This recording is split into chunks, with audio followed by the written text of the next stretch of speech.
2025 is going to be huge for content creators on YouTube. We're about to see a mass surge of YouTubers that we have never seen. So with that being said, here are 5 content niches that you need to get in now before it's too late.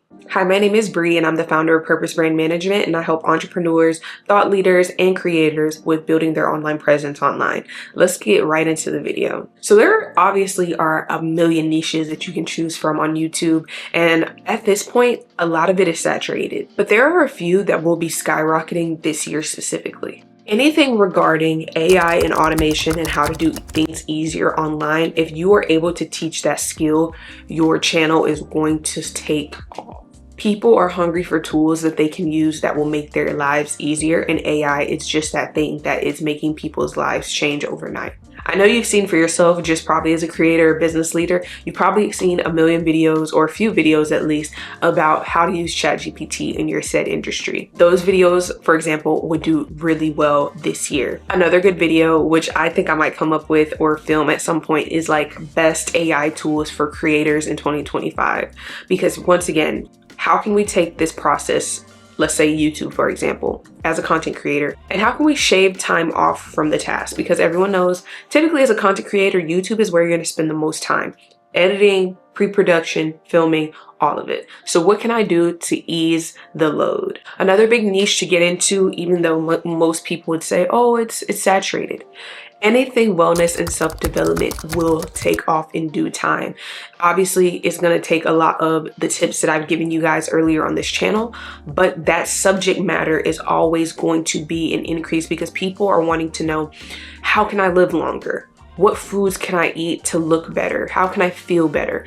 People are always searching for self-development, and I kind of talked about this in my psychology video and how that relates to influencer marketing, right? Because people have needs, and one of their needs and desires is that self-improvement need, like constant need to just want to be better. But the way that you can fill in the gap is, yes, people are searching for methods to improve. People want to lose weight. They want to eat better, all the things. But the problem is in that industry is people feel like they don't have the time. It's confusing. Nothing's working for them. So with those 3 problems, if I was in that industry, I would highlight a way to alleviate those problems. And I talk about that a lot when you're creating ideas. You always want to have a problem that you see within your audience and a way to solve it. Another big one that I think is going to, and I've already seen take off, is sustainable living content.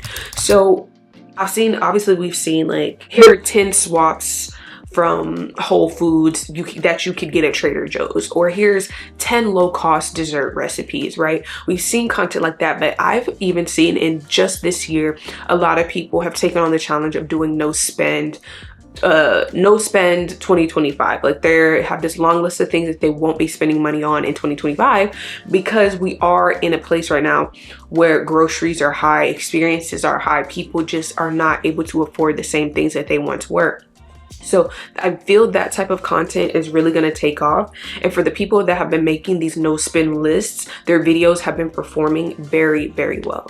And also the cool thing about like sustainable living content is, yeah, you can give advice, but you could also merge it and make a vlog style video. Like if you're somebody who, you know, you're doing no spend January, I would do like a no spend week 1, do like a vlog style. What are you doing not to spend money during the day? Like there's so many topics and things that you can pull out of sustainable living that will resonate with a lot of people right now. Another thing is like right now with global warming, we've seen the LA fires, we've seen snow in Destin. Like we know right now that the planet is in dire need, and it's like, I know I'm someone who, I'm not typically big on recycling. I just haven't really been, and that's just honest. But I'd love to know like what I could do that could help my planet, that could be quick, easy, and maybe something I don't know, right? So I think filling in the gap there would also be helpful, because I think a lot of people feel like they don't have time, even though it's urgent that we do things to help the planet. Niche number 4, the creator economy and side hustles. We are still in the side hustle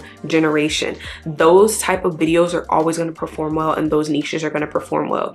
So if you have a side hustle, hustle. You have a skill that you do on the side that you're really, really good at. You need to be making content about it. People are constantly looking for side hustles. And it's like, we're at the point, I feel like in the United States, like I know doctors with side hustles. I know lawyers with side hustles. I know bartenders with side hustles. Like everybody has a side hustle. So how can you help somebody in the niche that you're in get into X side hustle? Same thing that I do. Like the creator economy is booming right now. People are making content at a rate that they've never made in the past. Brands are spending crazy amounts of money on influencer marketing. So it's like, how can I bridge the gap? Where are people having issues? How can I help? And that helps my videos as well, because once again, that's a need that needs to be filled. Niche number 5, which is one of my favorites, I like to call it edutainment. So it's not education, but it's not just entertainment. It's like you're combining the worlds. I think people want to be taught in a more digestible way. One of the biggest complaints that I have gotten like with my channel is like, oh my gosh, I'm so glad I found you. I feel like when I look up things about SEO or how to build a title, it's just so, it's not digestible, it's not easy for me, and you make things easy to understand. And I feel like my demeanor, the way I show up on TikTok, I make it fun. Like people get so stressed out about content and content ideas, and they're just overwhelmed. And I try to make it to where it's still a little bit entertaining, especially on TikTok, just because that's more of an entertainment app, right? Another good example of what I've seen people doing in the edutainment is I saw this guy. He had a brand new channel on TikTok. He posted one video. His first video got 4 million views and he got 360,000 followers in like the span of a week. And what was cool is he was an older gentleman and he started the video with, "Hi, thank you for enrolling in," I think he said budgeting 101 or something about finance. He said, "You're here because you've been spending all your money. You've been spending all your parents' money, and you've been spending all your friends' money." And I just thought that was so cool, because it's like, oh man, like there's so many people that make finance tips and advice videos on YouTube, TikTok, Instagram, but the way he formulated it was so fun. It grouped everyone together. Everyone's in the comments like, oh my gosh, I need to sit at the front of the class. Or some people would be like, can you make sure that I get all my credit hours? Like everyone just has this big joke now that like they're actually enrolled in a college class, but he made it fun. You get what I'm saying? Because he could have easily got online and he could have been like, here's 5 tips that you need to make sure you save money. Like, great, those videos are awesome, but I really think those people who get creative with the type of educational content that they're going to make are really going to skyrocket. So if you're someone, guys, the purpose of this video, if you're someone that's like, I don't know what type of content to make, and you're more so concerned about building an audience quickly and getting monetized quickly versus what you're passionate about, then I would pick one of the 5. And if you're good at one of those things, you need to really make content about it, because people are always searching for those things. Of course, you can make beauty content, you can make fashion content, especially if you're creative, and I love that for you.